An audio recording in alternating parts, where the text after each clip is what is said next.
The distress signal came as a flicker of light through the void. At first, it was barely noticeable, buried under 1,000 routine communications from distant colonies and research vessels. But Captain Aaron Blake of the human ship Resolute Dawn noticed it. He leaned forward in his chair, eyes narrowing at the blinking console. "Something's different about this one," he said. His voice was calm but firm. Around him, the crew of Fur glanced up. Lisa Carter, the ship's mechanic, frowned. "It looks old. Could be a ghost signal from a dead colony." Aaron shook his head. "No, it's alive. And someone is calling for help." Claire Monroe, the medic, tilted her head. "Help from who?" "We haven't scanned any friendly ships nearby." Daniel Ross, ex-Marine and security officer, leaned back against the wall. His arms were crossed. "Doesn't matter. We either check it out or ignore it." "I vote we check it." Aaron didn't answer at once. He looked at the small screen that showed the coordinates of the signal. It was far from the usual human space, in a region claimed by the Thalkari Alliance. Few humans had ever traveled that far. "Set a course," he said finally. "We're going to see who's calling." The Resolute Dawn was not a warship. It had been built for exploration and light transport. Its hull bore the marks of years of travel. Small dents and scratches telling stories of close encounters with meteors, debris, and the occasional rogue pirate. But it was fast and reliable. In the hands of its crew, it could survive more than it seemed. The ship accelerated toward the coordinates. Outside the windows, stars stretched into long lines. Aaron stared at the endless black, thinking of the story the signal carried. Someone was desperate. Someone was afraid. After hours of travel, the ship approached a strange, green-blue planet. It was beautiful from space, with swirling clouds and shining seas. But something was wrong. The surface showed scars, dark patches where the soil had been burned, circular craters from explosions, and clouds of smoke rising from cities. Lisa pressed her hands to the console. "That doesn't look like a friendly place." "It's worse," Aaron said softly. "That planet is in trouble." As they descended into the atmosphere, a transmission came through. It was not in a language the humans recognized. The sounds were high-pitched, musical almost, like birds but faster and sharper. Aaron frowned. "I don't understand them," he said. "But it's clear they're scared." Claire leaned over the console. "We need to be careful. We don't know who they are or what kind of defenses they have." Aaron nodded. "We will be careful. But we are going to help." That's what humans do.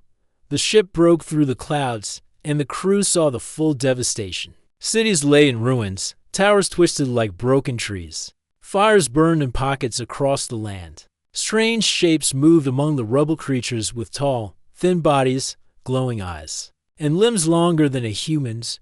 They ran from one place to another, carrying what they could save. Children clung to their parents, crying, while adults shouted orders in a language the humans couldn't understand.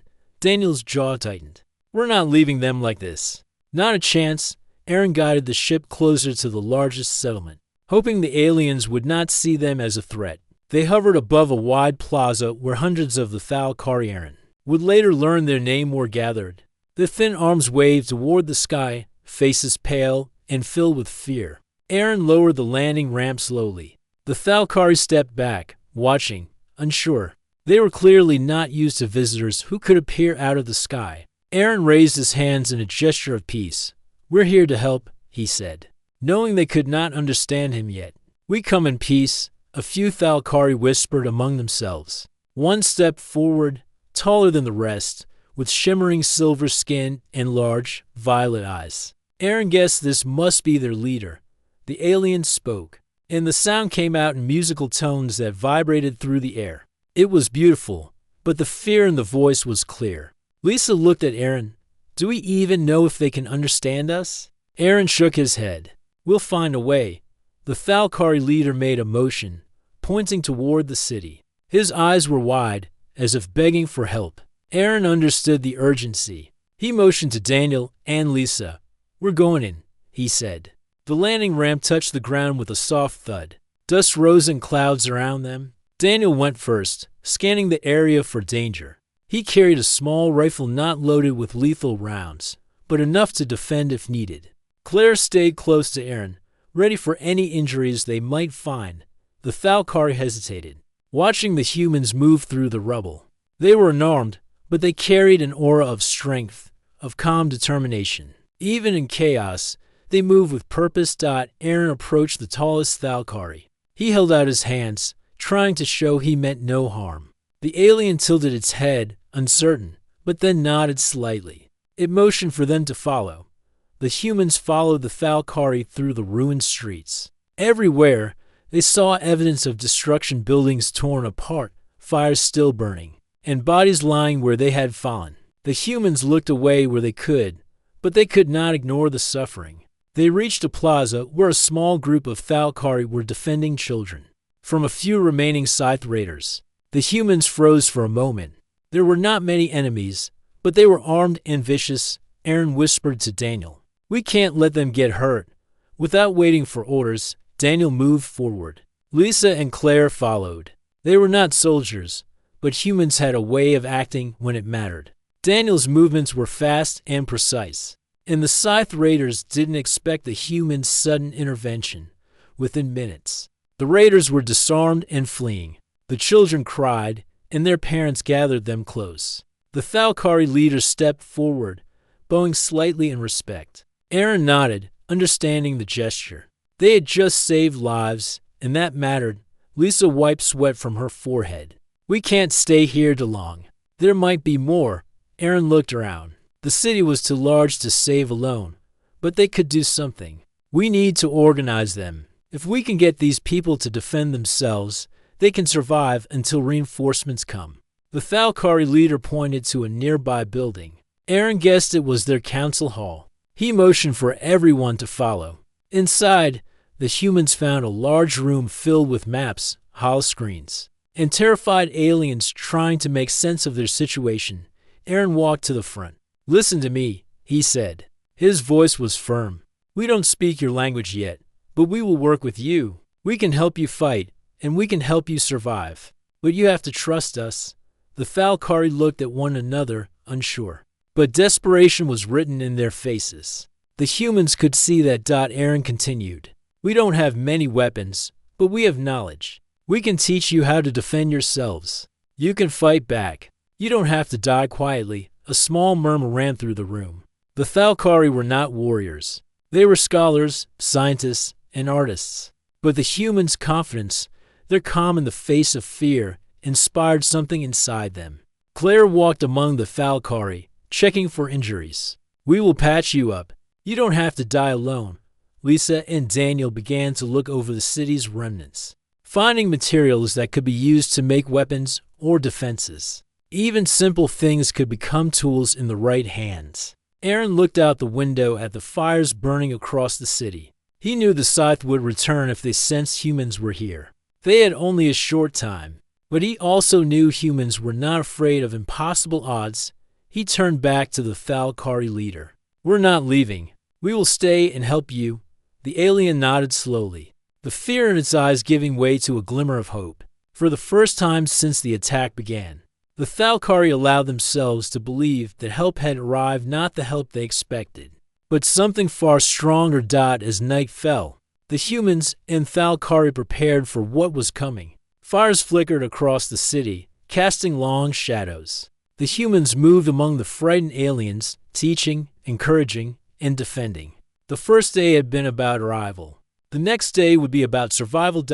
And somewhere deep in the smoke and rubble, Aaron Blake smiled faintly. He knew humans had a reputation the galaxy often ignored, but here, on this broken world, that reputation would be remembered, not because of fear, not because of weapons, but because humans did not turn away from those in need. The Thalkari would call them strange, terrifying, impossible, but that was only because they had never seen a human before, a Death Worlder. And now, the Death Worlders had come. The sun rose slowly over the ruined city. Smoke still climbed into the sky from fires that had not been fully extinguished. The Thalkari moved cautiously, still unsure of the humans' intentions. But Aaron Blake and his crew had no time for hesitation. The moment had come to prepare the city for what was sure to return: the Scythe Raiders. Aaron gathered the Thalkari in the council hall. He pointed to the maps spread across the table, showing the destroyed neighborhoods, open fields, and ruined streets. "We don't have much time," Aaron said. "They will come back. We need to make sure you can survive. We can't fight all of them alone. You have to help yourselves too." The Thalkari looked at one another, worried and uncertain. They had never fought. They had never trained for war. Their lives had been filled with learning, with study, and with creating, not killing. Lisa Carter stepped forward. "We'll show you how to defend yourselves. You don't need to be soldiers. You just need to know how to protect your families and your homes," Daniel Ross added. "And we'll show you how to fight smart. The Scythe are strong, but they make mistakes." "We'll use that," Aaron nodded. "First, we need to make weapons. Not all of you can carry guns, but anything can become a weapon if you know how to use it." The Thalkari leader, Leorin, looked doubtful. "Our technology is different. We are not warriors. We do not know how to fight." Aaron placed a hand on the alien's shoulder. "You'll learn. You'll see that even small actions can make a big difference. We'll start today." Outside, the humans and Thalkari began to move through the city. Lisa showed the Thalkari how to turn scraps of metal and broken machinery into basic defensive tools. They created simple shields, slings, and traps. Even a pile of rubble could become a barricade if arranged correctly. Daniel led a small group through the streets, teaching the Thalkari how to move quietly, how to hide, and how to strike when necessary. At first, the aliens were clumsy and hesitant, but slowly they began to understand. They learned to move as a team, to watch each other's backs, and to think ahead. Claire went from family to family, showing the Thalkari how to tend to wounds, how to stop bleeding, and how to care for those who were too young or too weak to fight. Aaron stayed near the council hall, looking over the maps again. He marked likely paths the Scythe raiders might take when they returned. He studied the city's ruins, searching for places to hide, to defend, and to trap the enemy. As the day passed, the Thalkari slowly began to change. Their fear was still there, but it was joined by determination. They saw the humans moving among them, not afraid, teaching and encouraging. They realized they were not alone. By late afternoon, the first signs of the Scythe's return appeared. Small scouts appeared at the city's edge, moving cautiously through the fields. Aaron spotted them through the high-powered binoculars. "They're testing us," he said quietly. Daniel loaded his rifle and turned to a group of Thalkari. "Get ready. We're going to show them we can fight." Lisa prepared a few makeshift railguns, each one capable of sending a high-energy shot over a short distance. The Thalkari watched as she demonstrated how to aim and fire. Claire knelt beside a small group of children, explaining quietly how to hide and stay calm if the battle came close. "You can be safe if you listen," she said gently. Aaron gave a signal. Daniel and a few of the bravest Thalkari moved into position near the outskirts of the city. The scouts were small in number but fast and agile. They did not expect resistance. When the humans fired their first shots, the Scythe scouts froze. They were confident they could intimidate the city into surrender. But humans were different. They moved quickly, accurately, and without fear. The Thalkari joined in, using slings, traps, and whatever tools they could find. The skirmish lasted only a few minutes. The scouts retreated, surprised and shaken. Aaron looked at Leorin. "See? They can be stopped. You can fight. You can survive." The Thalkari nodded, a spark of pride appearing in their eyes. For the first time since the attacks began, they felt hope. That night, the humans and Thalkari gathered in the council hall again. Aaron spoke quietly, looking at the maps. "This was only a small test. The real attack will be larger. But today you learned something important. You learned you can fight. You learned you can survive. And that is the first step," Lisa added. "Tomorrow we build defenses. We set traps. We make the city a place they cannot take easily," Daniel said, "and we practice more. Every mistake you make today is a lesson for tomorrow. You'll get stronger."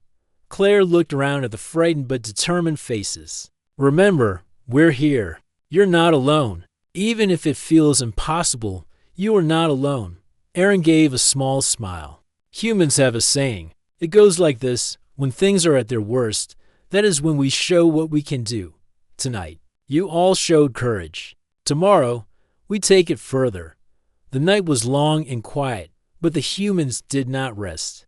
They patrolled the streets, checked the traps, and taught the Thalkari more about defense and strategy. Slowly, the city became less chaotic and more organized. The next morning, a warning arrived. The Scythe were returning in force. Larger ships hovered over the fields near the city, and soldiers appeared, preparing for an attack. Aaron gathered the humans and Thalkari. "This is it," he said. "They think they can come and take what they want. They are wrong. Today we fight not just with weapons, but with everything we've learned." "You are ready," the Thalkari nodded, no longer trembling. They carried the memory of the humans' courage with them. Even those who had been the most afraid now moved with purpose. Aaron looked at his crew. "Let's show them why humans are called Deathworlders. We don't give up. We survive. And we fight back." Daniel grinned. "Let's make them regret coming here." Lisa adjusted her railgun. "I like these odds. Let's go." Claire checked her medkits one last time. "We'll need them, but we'll be ready." The humans moved to their positions. The Thalkari followed. They had learned to fight, to defend, and to believe that survival was possible.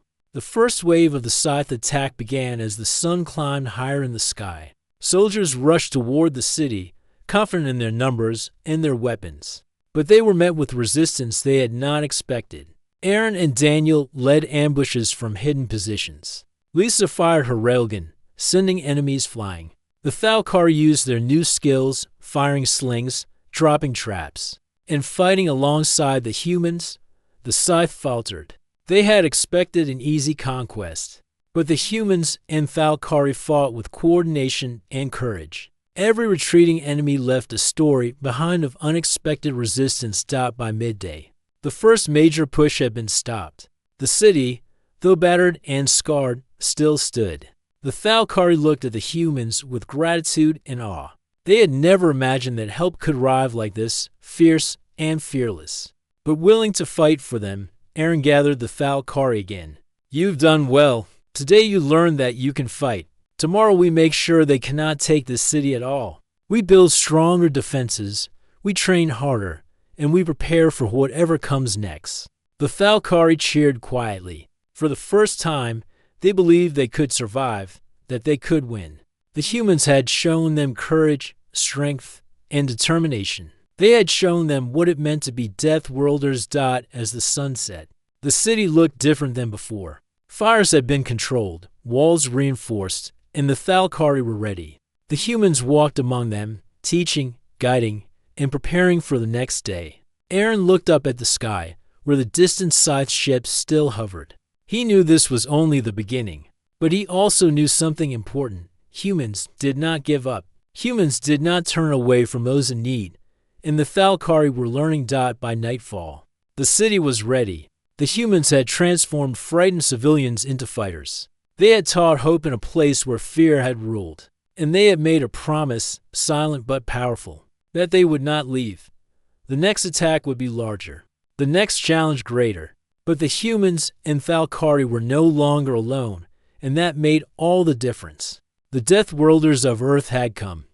The morning sun shone weakly through the smoke-filled sky. The city was quiet for a moment, but everyone knew that calm would not last. From the distant hills and the edges of the city, the Scythe forces were gathering. Ships hovered above, dark and menacing, while their ground troops moved in precise lines. Preparing for the attack they believed would be easy, Aaron Blake stood at the top of a ruined tower, looking over the city. He held a small binocular device, scanning the horizon. His eyes narrowed as he counted the approaching soldiers. There were more than yesterday, stronger and better armed. "They've learned," Daniel said behind him, checking his rifle. "They saw yesterday didn't go well for them," Aaron nodded. "And that's good. We want them to underestimate us first. Now, they'll expect us to fight timidly. They won't be ready for what we have planned." Lisa Carter was already moving along the barricades, checking the railgun she had made with the Thalkari. "I've doubled the traps. I even added a few surprises. They won't get past these walls easily." Claire Monroe checked the medkits and bandages she had prepared. We're going to need every one of these. They won't fight fair. Aaron turned to the Thalkari gathered in the council hall. Leorin, their leader, looked at him nervously. How can so few of us fight them? There are too many. Aaron placed a hand on the alien's shoulder. You are more than you think. You fought yesterday, and you survived. Today, you fight smarter. You fight together. That is what matters. The Thalkari nodded, some faces still pale with fear, but now mixed with determination. They had learned from the humans that fear could be turned into action. As the first Scythe soldiers moved into the outskirts, Aaron gave the signal. Daniel and a small team of humans slipped quietly through a side street, ready to strike from behind. Lisa activated the railguns at key points, aiming where the enemy would least expect. Claire moved among the hiding Thalkari, whispering instructions and calming frightened families. The first shots rang out like thunder. Scythe soldiers fell from traps and railgun fire. They had expected an easy victory, but they were met with sudden, organized resistance. Aaron moved through the city streets, his presence calm but commanding. Hold your positions, he shouted. Do not let them push forward. The Thalkari, now more confident, fired slings and traps, hitting the enemy where it hurt most. Though they were not trained soldiers, they were clever and fast. They used their knowledge of the city to create choke points, forcing the scythe to funnel into narrow streets. Where the humans and Thalkari could strike together, Daniel led a small group through a side alley, flanking the enemy. Move quietly, strike hard, he said. The group emerged behind a squad of scythe soldiers. Within moments, the enemy was disoriented, caught between two attacks. Lisa fired her railgun at a group of soldiers trying to breach the main barricade. Sparks flew as the weapon hit its target. Try to get past this, and you'll regret it, she muttered. Claire moved quickly, tending to Thalkari who had minor injuries. She patched arms and legs, gave water to those in shock, and whispered encouragement. You are brave, she told them. Keep going.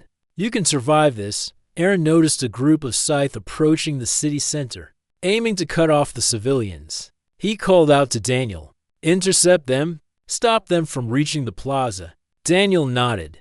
He and a dozen Thalkari ran through the side streets, ready to block the enemy. They set up a trap using overturned carts and debris. When the scythe ran into it, they were slowed, confused, and vulnerable. The humans and Thalkari struck from both sides, forcing the soldiers back. Leorn watched in amazement. They are stronger than we imagined, he said quietly. Even with so few, they fight like a storm. Aaron did not respond. He was focused on the battle, moving between positions, giving orders, and helping wherever he was needed. He noticed a group of civilians trapped in a ruined building and called to Claire. Take them out, now. Claire led the group carefully, calming the terrified children and guiding them through the safest path. The humans provided cover, firing only when necessary. Slowly, they reached the city square, where the rest of the civilians had gathered.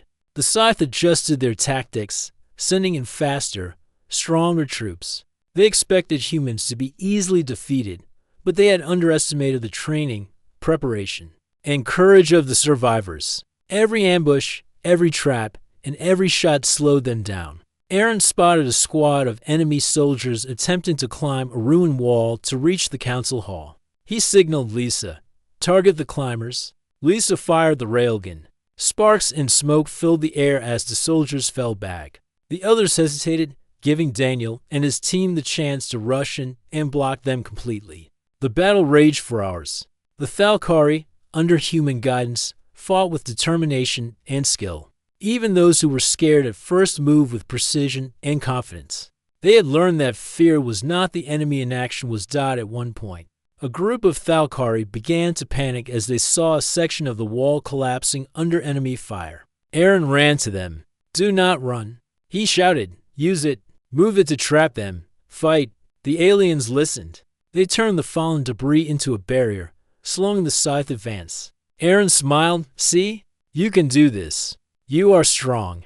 You are survivors. By midday, the first major wave of the scythe attack had been stopped. The enemy soldiers were disorganized, retreating to regroup. The city, though damaged, still stood, Aaron gathered his crew and Leorin.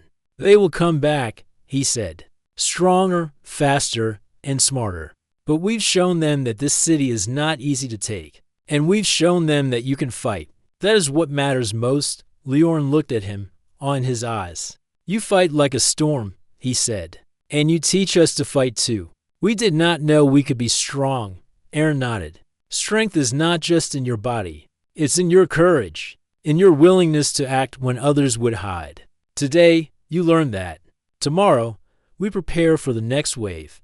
As the sun began to set, the humans moved through the city once more. They checked the traps, reinforced the barricades, and taught the Thalkari new techniques for defending their homes. Claire patched the injured, while Lisa repaired her railguns and created new devices to stop enemy movement.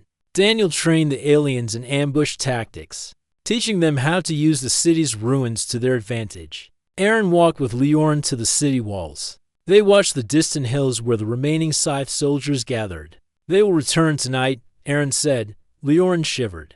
Will we survive? Aaron placed a hand on the alien's shoulder. Yes, because you are learning to fight. Because you are not alone. Because humans do not leave those in need. And today, you are no longer afraid.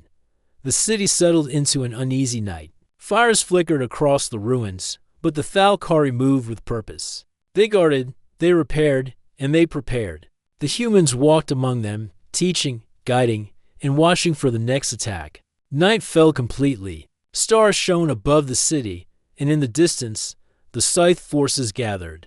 They did not understand that they faced not just humans, but a people who had learned to fight and survive. They did not understand that even fear could become a weapon when guided by courage. Aaron sat quietly in the council hall, looking at the maps.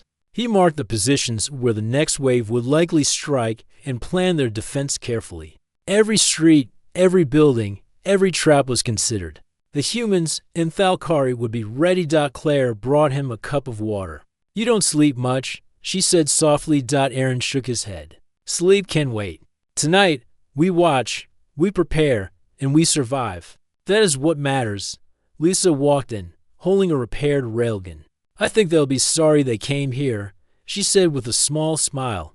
Daniel nodded. We fight smart. We fight together. And we win. Aaron looked at them, proud. You are learning what it means to be Deathworlders, not because of strength alone, but because of courage, determination, and heart. That is what humans are known for. And now, you are learning it too. The first true night of preparation passed. The humans rested only in short shifts, while the Thalkari watched, learned, and guarded. They had survived the first wave. They would survive the next. And they would fight. Tomorrow, the main battle would come.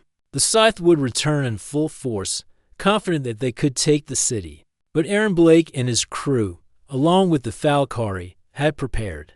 They had trained, defended, and learned to fight together. And that made all the difference. The Deathworlders of Earth had come, and they were ready.